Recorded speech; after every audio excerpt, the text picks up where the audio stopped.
Oi gente, eu sou o Guto, professor de literatura, e hoje daremos continuidade a Fernando Pessoa, Modernismo em Portugal. Hoje falaremos sobre o primeiro dos heterônimos dele, chamado Alberto Caeiro.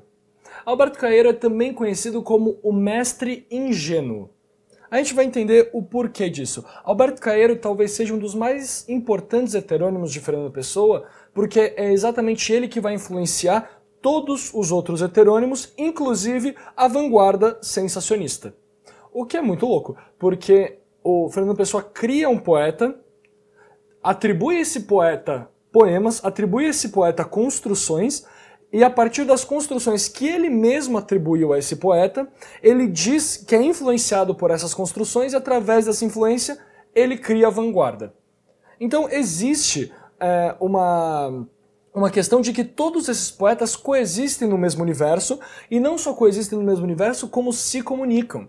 Existem conversas entre os poetas. Existe uma conversa, se eu não me engano, se eu não estou enganado, entre Alberto Caeiro e Álvaro de Campos. E tá chovendo, eles estão conversando, e o Álvaro de Campos vira para o Alberto Caeiro e fala: a chuva me deixa tão melancólico. E o Alberto Caeiro simplesmente responde: a chuva me deixa molhado. Então eles têm conversas entre si, eles têm encontros entre si. Os heterônimos eles são constituídos como pessoas de verdade, com datas de nascimento, com datas de morte, com características literárias e com produções assinadas com seus nomes. Vamos dar uma olhadinha na biografia desse sujeito, quem ele era, como ele nasceu, aonde ele viveu, porque tudo isso influencia diretamente nas características da produção desse sujeito. Bom, Alberto Caeiro nasceu em 1889, um ano depois de Fernando Pessoa, e ele era órfão. Desde muito cedo, ele sempre foi um sujeito muito sozinho, porque ele perdeu os pais logo quando ele era muito novo, ele teve que começar a trabalhar. Portanto, o seu estudo foi incompleto. Ele terminou só o primeiro grau. Ele não chega a estudar o segundo grau, ele não chega a estudar o ensino médio, ele fica, no que seria o ensino médio para o período, ele fica apenas no ensino básico. Ele teve a escolaridade apenas até o ensino básico e ele tem um problema muito sério de saúde. A saúde dele é muito frágil, porque desde sempre ele tem a questão da tuberculose que acompanha a vida dele. Então, ele tem todas essas questões dentro dele enquanto sujeito. Ele é considerado o mestre dos poetas, a gente vai entender já já o porquê, como que é a construção dele, como ele influencia esses outros sujeitos. O precursor do sensacionismo. Então, a gente vai ver também que o poema dele é extremamente sensacionista, é extremamente sensação. No poema dele, significado e existência são indissociáveis. As coisas não têm um significado verbal. As coisas elas têm um significado sinestésico. Isso vai ser muito importante. Por fim, o Alberto Caeiro morre em 1915 com agravantes da sua tuberculose. Ele vivia no campo, ele era um poeta extremamente aberto às questões da liberdade, então ele sempre estava por ali no campo, em meio às árvores, folhas, etc. e tal. Todas essas questões vão influenciar diretamente na construção das características dos poemas desse sujeito. A primeira grande questão para o Alberto Caeiro é que ele negava o pensamento filosófico. Ele negava a questão da metafísica. Ele dizia, por exemplo, se Deus está nas coisas, eu preciso das coisas, e não de Deus. Porque Deus está lá, então eu já uni o útil com o agradável. Ele tem essa questão, ele tem essa construção de que significado e ser, objeto e significado, não se dissociam. É impossível você entender o que é uma flor sem ter a sensação da flor, sem ter o toque da flor, sem ter o aroma da flor, sem olhar para essa flor. E o significado dessa flor ele vai ser internalizado no subconsciente automaticamente quando você se depara com ela. Então você não precisa necessariamente passar por todo esse processo para alcançá-la. Então ele é um poeta que nega essa filosofia. Ele nega a questão filosófica.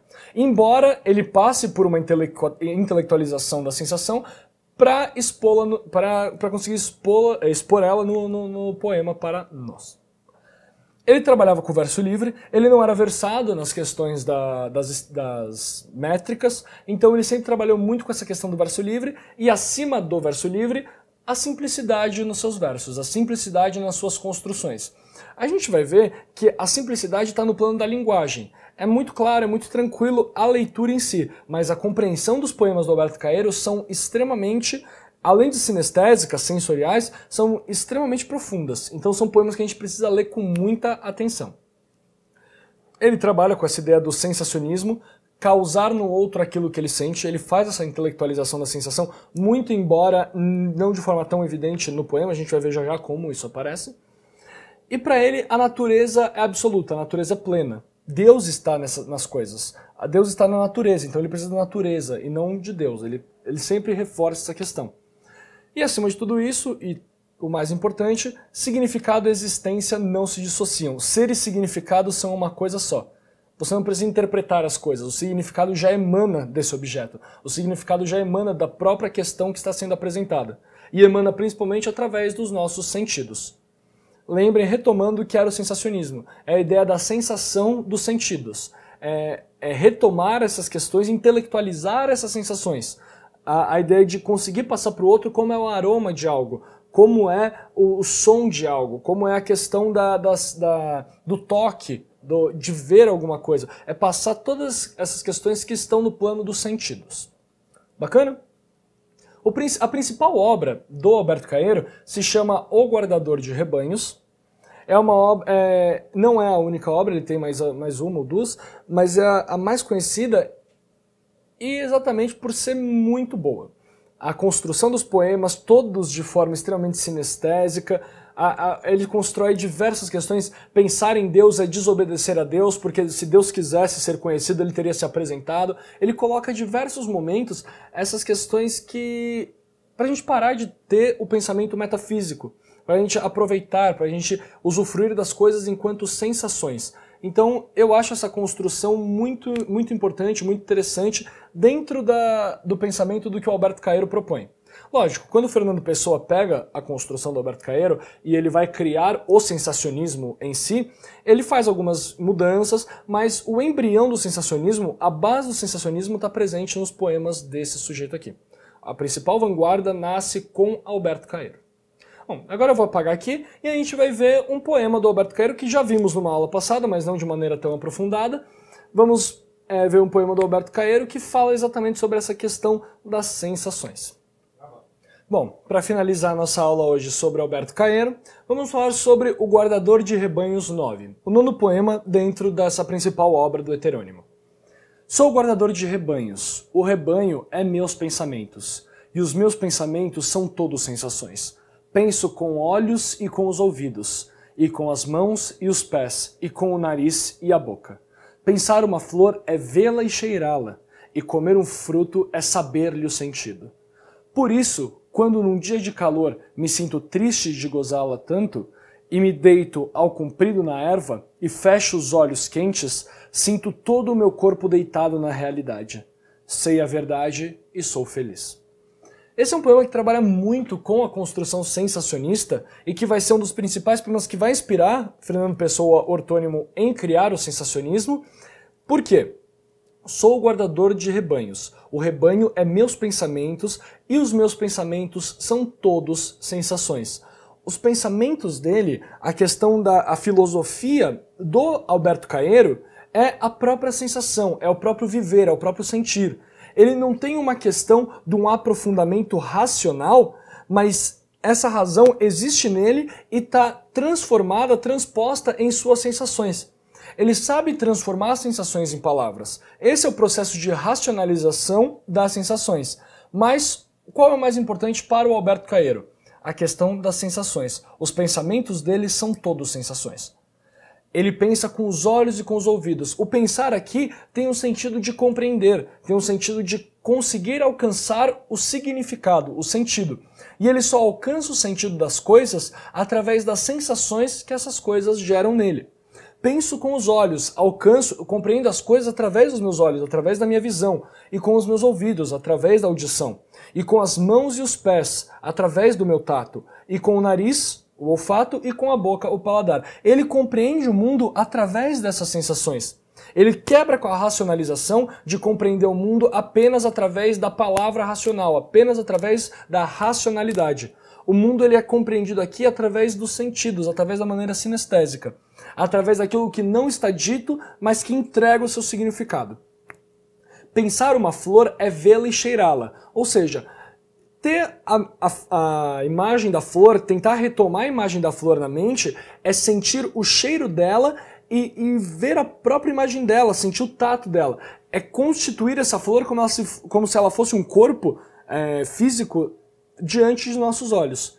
Comer um fruto é saber-lhe o sentido. Aqui ele joga com essa questão da razão e do sentido, porque comer um fruto é compreender o fruto.